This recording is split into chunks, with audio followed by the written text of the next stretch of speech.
That's really how you become a fucking beast. And then we're gonna progress into things that are gonna be a little bit more challenging. I'm gonna have two variations for this. Don't do this one if you have any, but if you don't, do the one that I'm gonna demonstrate first. The first thing that we're gonna do is so today we want to go over some core and hip stuff. I'm really excited for this one because it's gonna build on what we did yesterday with the foot. So the first thing that I want to cover is intra-abdominal pressure, because I'm also going to quickly show you guys one more concept that I think is really important. Basically, what I want you guys to understand is that your core dictates your spinal positioning, and your spinal positioning also dictates your core. So they go hand in hand. So if my spine is out of position, then there's no way that I can get my core activated the right way. If my core is not activated the right way, there's no way that I could get my spine in the right position. They work together.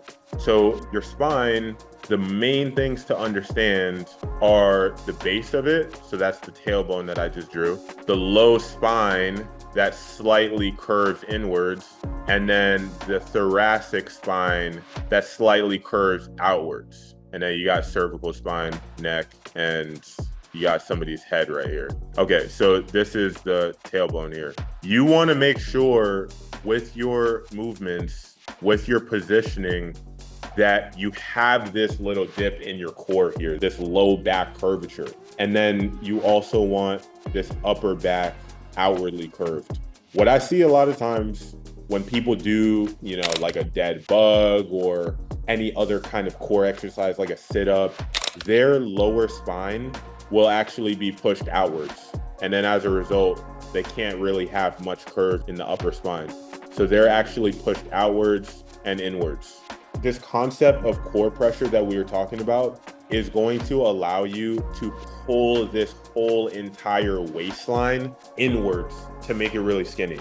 If you take a look at the tailbone here, actually, here, let me draw a little bit more to make this make a little bit more sense. So here's your pelvis. Again, your pelvis at the bottom connects to the hamstrings. So let's just say this band right here is your hamstring. When you bend forward, you're putting stretch through your hamstrings. And if you have tight hamstrings, which for most people I see are super tight, it's going to pull on your sacrum this way. So pointing towards the arrow. And it's going to create that curvature outwards in the spine. Does that make sense? And so what you want to learn how to do is in the hip flexed position, be able to maintain that slight tilt of the pelvis.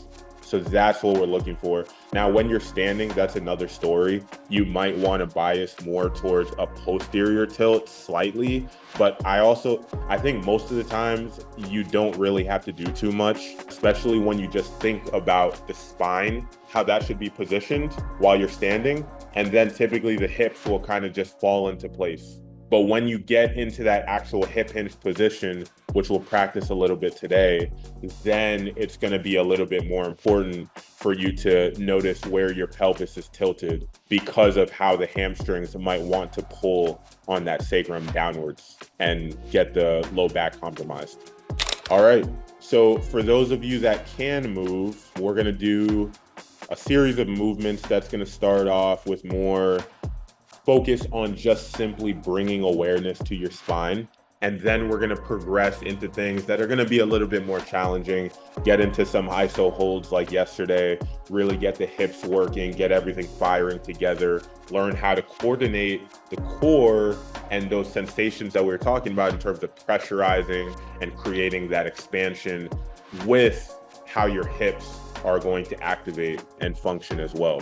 So the first thing that we're going to do is just lie on our backs again. For those of you that can do this, who aren't at work, we could just lie on our backs and I'll give you instructions from there. Okay, so what we're gonna do is, again, the basis of everything that we do is understanding how to direct our focus to these different areas of our body, because we can do exercises all day. If we don't actually have the ability to bring ourselves within our spine, or to bring ourselves within a certain area of your leg or a certain area of your foot, we're not really going to see the progress that we want. So what we're going to do now is to bring attention to our spine.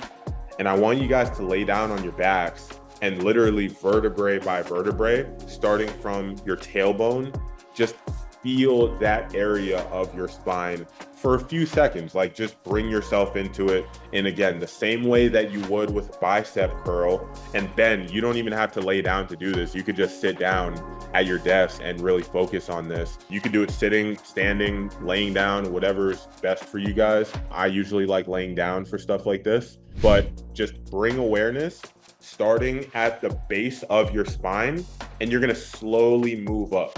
And don't move up until you actually feel it. And you just got to be honest with yourself. Are you actually in your spine, or are you just thinking about it? You know, there's a difference between being in your head with this and just picturing your spine and that area of your spine, and actually feeling and embodying that area of your spine. But whatever happens, you bring awareness to that area, it'll just kind of iron itself out. I find like I'll do that and my posture will just naturally correct. Same thing with breathing. You'll bring awareness to your breathing, not even try and manipulate or adjust anything about it. Just pay attention to it, and it'll just naturally slow and get more steady. So same thing of your posture.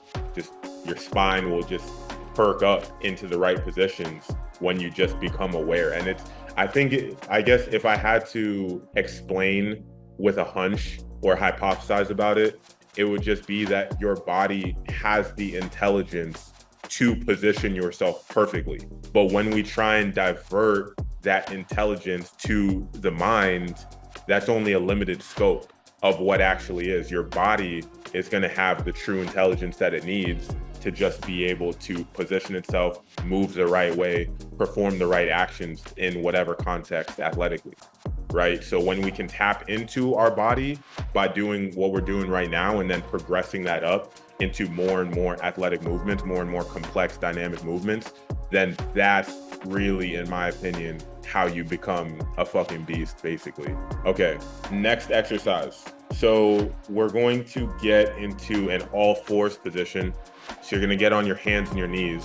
And what we're gonna do is give ourselves a little bit more feedback of how our breathing muscles and our core and our whole torso in general is engaging. And we're gonna do that by taking full inhales and exhales. So you're gonna take an inhale through your nose, and you want it to be forceful. You want it to be like loud. Like if I was right next to you, you'd want me to hear that inhale coming through your nose. And then same thing with the exhale through your mouth. So it's like you're blowing birthday candles. Hopefully everybody here has done that, right? I think. So inhale and then birthday candle blow through the mouth. And so you're gonna do that 10 times. You're just gonna do that in that all fours position. Don't worry too much about anything else. I just want you to really bring your awareness to the entirety of your torso. So again, chest, upper back, lower back, belly, all those areas. I want you to take those big inhales and big exhales while you focus on what's happening. Are you able to fill your entire torso with air? Are there any blockages? Does anything feel tight? Is it not allowing you to, pull the air in certain places? Just feel for these things as you go. 10 inhales, 10 exhales. We'll just get into the next exercise otherwise. But the next thing will be a bear crawl. So same thing, you're on all fours, except this time we're just gonna slightly raise knees 2 inches, 3 inches off the ground or so. And we're gonna be focused on something similar. This time, you're not gonna be as forceful with your breathing.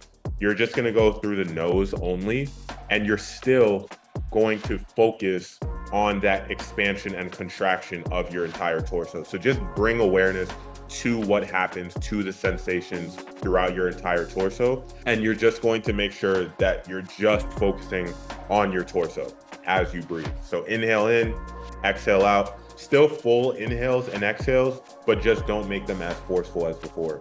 And we're gonna do that for 60 seconds. Okay, we're going to do that one more time, except this time, I want you guys to really focus on creating those curves in your spine the way that we spoke about in the beginning of the call. So curves through the spine and keep breathing in the same way. Just controlled inhales in, controlled exhales out. Could take about like another 10, 15 seconds before we get into position. Cool, so that's the core. Hopefully that gave you guys a little bit of better understanding of how that should be activated. So now what we're gonna do is we're gonna incorporate that understanding of how the core should fire with how your hips should work. So we're gonna do a hip hinge exercise. I will demonstrate. If you have something to hold, like, a gallon of water, or I know some of you have dumbbells at home or a med ball, something between 5 and 15 pounds is good. If not, then don't worry about it, because body weight is gonna be just as effective here. But basically what we're gonna do is we're gonna come here. The exercise isn't as important as, again, just holding these intentions of activating the core and keeping our spinal positioning. But you're gonna just be in this kickstand position. You're gonna slightly elevate this back heel, or this front heel, making sure the shin is just slightly leaned forward. And then from there, you're just going to get into this hip hinge right here. So if you're holding something, I want you to hold it just under your knee. If not, you can do whatever is comfortable with your arms, whether you want to have them in front of you, palms facing you like this, or you just want to let them hang down. Whatever you do, be somewhat active with them. Don't just kind of let your back round and be really relaxed through them. Hold tension through your arms all the way down to your hands. And what we're gonna do here is we're gonna focus on those same breaths that we did in the all fours breathing position. So we're gonna take a forceful inhale in and then forceful exhale out through the mouth. So inhale in through the nose, exhale, birthday candle exhale out through the mouth. Let's go 90 seconds each leg, actually. All right, let's do one more. I'm gonna have 2 variations for this. So don't do this one if you have any acute issues or injuries or things that are gonna be in pain if you have any type of impact. But if you don't, do the one that I'm gonna demonstrate first. If you do, then do the second one. First one, we're gonna be in that hip hinge position, and you can hold on to that weight again or not. Again, your choice. Both of them are gonna be effective.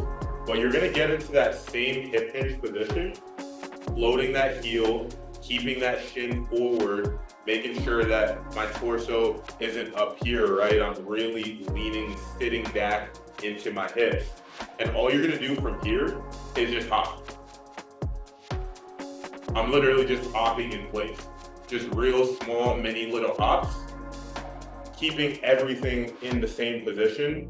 You're locking that ankle. You're not letting anything just flop and let loose. You're staying really stiff through your whole body. So that's the first one. Second one is going to be, again, same position. Gonna hinge down. And you could do this either with a weight or, again, body weight. You're gonna hold that weight here or not. And then you're just going to rotate. And try and get your torso, your chest, to face the wall that is directly to the side of you. And just showing you from the front here with this one, you don't want to move your hips at all. You don't want to do any crazy stuff with your hips. You want to keep your hips planted where they're at, and you're just rotating through your rib cage. And you also don't want to just move your arms across your body and go like this. You want to keep your arms perpendicular to your torso and just move through the rib cage. And when you do that right, you'll feel this wrenching, as if you're kind of wringing out a towel throughout your whole core. So that's the second exercise. Do that one if you think the first one is going to be a little bit too much trouble for you. I would like to see a little bit less bend in your knee. And so actually, let me just show you real quick what I mean here.